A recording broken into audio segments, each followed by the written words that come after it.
I saw these pillows pictured on someone's couch in a magazine and just knew that I needed some myself. So watch the video, I show you how to make them.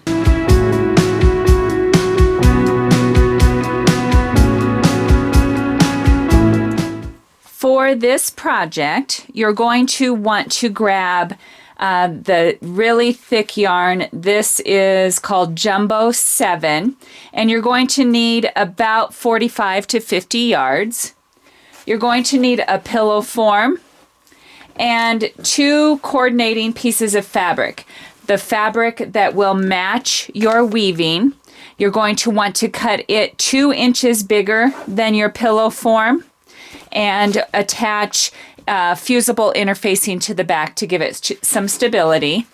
And then this is the fabric for the back of the pillow, and you're going to want to cut it 1 inch bigger than the pillow. And if you're using quilting fabric, I would suggest putting interfacing on it as well. If you're using an upholstery or decorator fabric, that might not be necessary. I have my coordinating fabric with the interfacing attached to the back.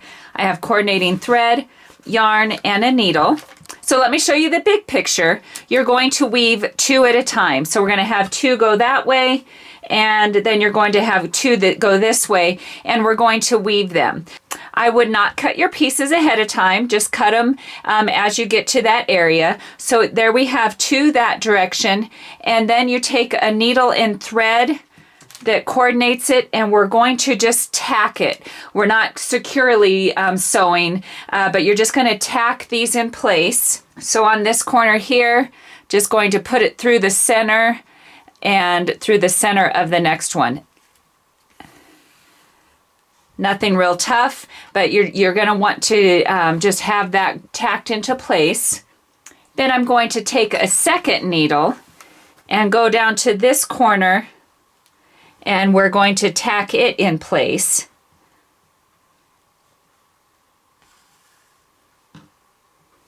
Don't pull it super tight because we don't want it to curl, just enough to hold it in place. So now that we have 2 thread going, I'm going to lay the pieces on this side. So this top thread will tack that in place, and this bottom thread will tack this in place.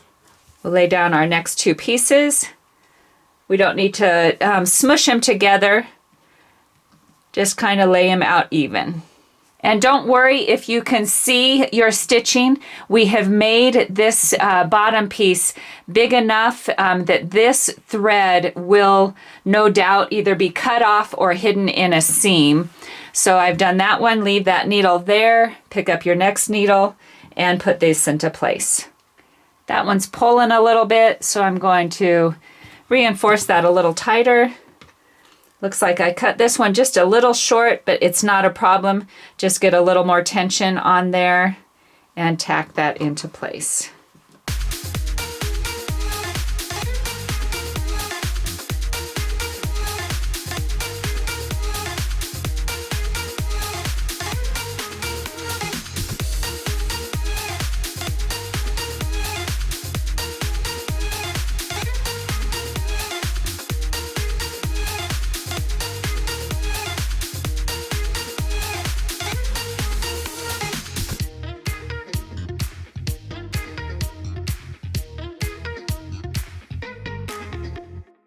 Okay, now it's time to do the same process, the opposite direction.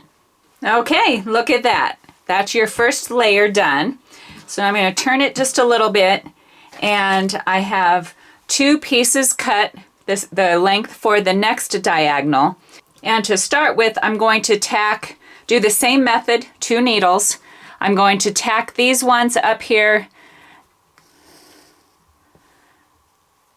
And on the weaving ones, I tack these just a little stronger. I go up and down on each one to hold them into place because we're going to be putting a tiny bit of pressure on them as we weave.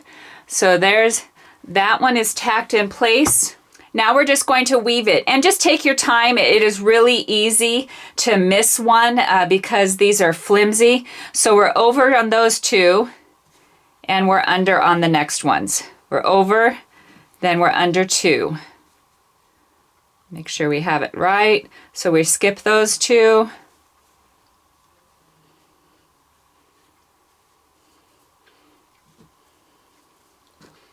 Well, and look what happened. I got down to the end and there was an extra one. And sure enough, I went on 3 on that one. So I'm going to pull those back out and just always double check that since you have an even number, you should have none left over when you get down to the end. Everything looks good before I tack it down, so that looks good. I have my second needle and going to tack these in place. Okay, so we're over on that one. We're going to go under on this one. And you can see why I left kind of a small triangle in the corner. It gets filled in with these tails, and then we're going to be sewing, so you don't have to go all the way to the corner. Okay, I got that started. I'm going to go ahead and tack this end in place.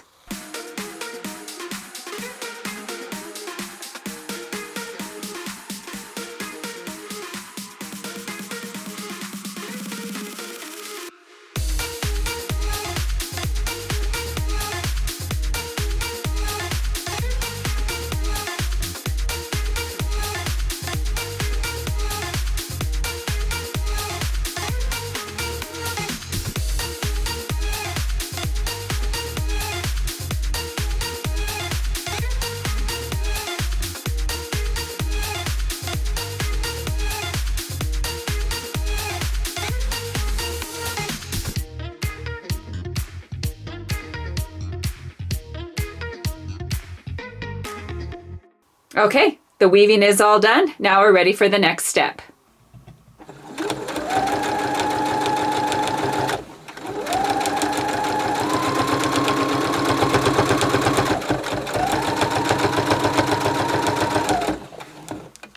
Okay, after you have your backing sewn on, if you have a quilting ruler, this would be the first go-to, or you can use scissors.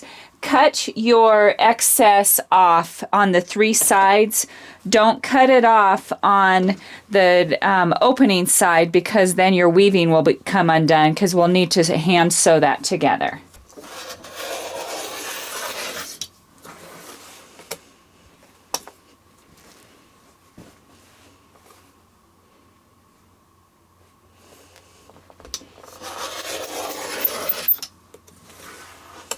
Angle your corners and turn it inside out. Oh my goodness, this is looking so cute. Now we can go ahead and insert your pillow form, and we will hand sew it shut.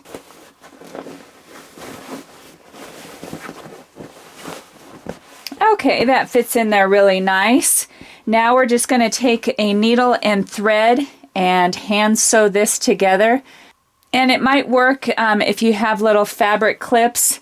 It might work a little bit better. Just fold it together and hand sew your opening shut. I am in love with these pillows. I hope this video helped you on making your own. If you have any questions, please comment down below. As always, we would appreciate you subscribing, giving us a thumbs up. But as always, thank you for watching DIY on the House.